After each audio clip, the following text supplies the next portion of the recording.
हिंजवडी परिसरात नरसिम्हा तिरुपाल्लू दिर्शी यांचा वैष्णवी पीजी या नावाने व्यवसाय आहे. पीजीची इमारत 7 मजली असून त्यामध्ये 80 रूम्स आहेत. प्रत्येक रूममध्ये 2 जण भाडे तत्वावर राहण्यास आहेत. पीजीमध्ये सागर गायकवाड हा मागील 4 दिवसापासून मॅनेजर म्हणून कामास लागला होता.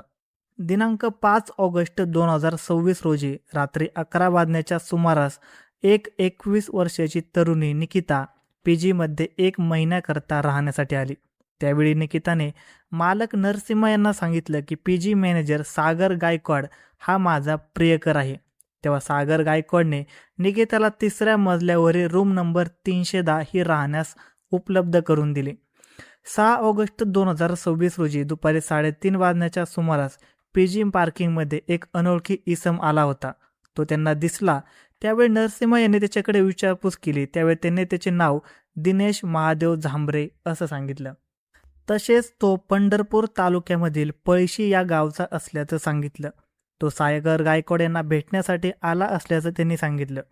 तो तिथेच फोनवर कोणाशी तरी बोलत उभा राहिला होता. सागर हा माझी प्रेयसी निकिता हिच्यासोबत राहत आहे असं म्हणाला. तेव्हा मालकाने दिनेश झांबरे याला सांगितलं, सागर हा 3ऱ्या मजल्यावरील रूमची पाहणी करत आहे. मी त्याला खाली पार्किंगमध्ये पाठवतो. ते कामानिमित्त लिफ्टने 2ऱ्या मजल्यावर गेले. त्यावेळी मॅनेजर सागर गायकवाड या दिनेश झांबरे नावाचा माणूस खाली पार्किंगमध्ये भेटण्यासाठी थांबला असे त्यांनी आवाज देऊन सांगितलं. त्यानंतर दिनेश झांबरे हा 3ऱ्या मजल्यावर आला. तो सागर गायकवाडशी बोलू लागला. ते दोघे बोलत असताना त्या दोघांची शिवीगाळ व बाचाबाची सुरू झाली. ते दोघे एकमेकांवर हमरे तुमरेवर आले. त्यावेळी 3ऱ्या मजल्यावर मोठमोठ्याने ओरडण्याचा आवाज ऐकू आला.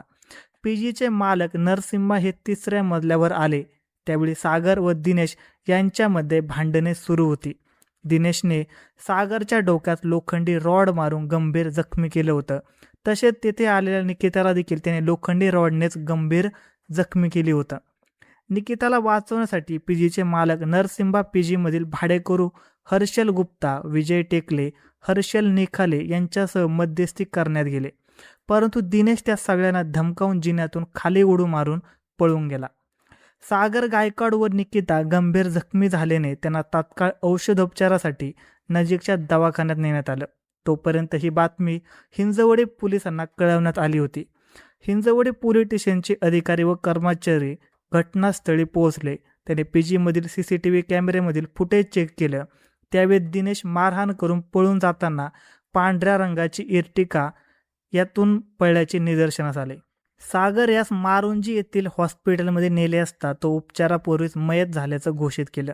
निकिताला रुबी हॉस्पिटलमध्ये ॲडमिट करण्यात आलं. दिनेशने सागरला कायमचे संपवले व निकिताला गंभीर जखमी करून तिच्या खुनाचा प्रयत्न केला. पीजी मालक नरसिम्हा यांनी हिंजवडी पोलीस स्टेशन येथे फिर्याद नोंदवली.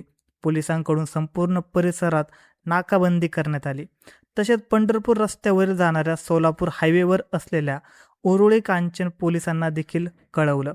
उरुळी कांचन पोलीस स्टेशनच्या वरिष्ठ पोलीस निरीक्षक विजयमाला पवार यांनी पोलीस स्टेशनच्या सर्व अधिकारी, अंमलदार व कर्मचारी यांना योग्य त्या सूचना दिल्या.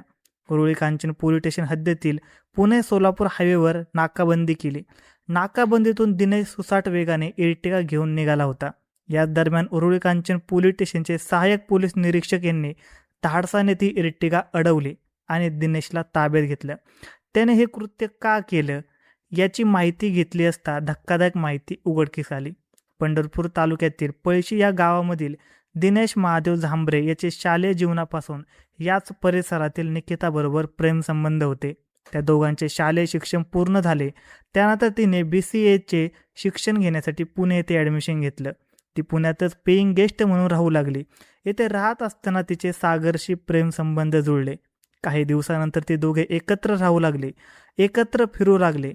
पुण्यात ती एका तरुणासोबत राहते ही माहिती दिनेशला समजली. तशी त्याच्या तळपायाची आग मस्तकाला भिडली. रागाच्या भरात तो एके दिवशी इर्टिका गाडी घेऊन पुण्यात आला व त्याने सागरचा निर्गुण खून केला. त्या दोघांची भांडणे सोडवायला निकिता गेली असता तिला देखील त्याने हातामध्ये लोखंडी रॉडने गंभीर जखमी केले.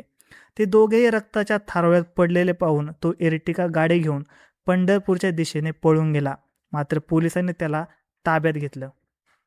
धन्यवाद मित्रांनो. आजची क्राईम स्टोरी कशी वाटली हे आम्हाला कमेंट सेक्शनमध्ये नक्की कळवा आणि चॅनलवर नवीन असाल तर चॅनलला नक्की सबस्क्राईब करा.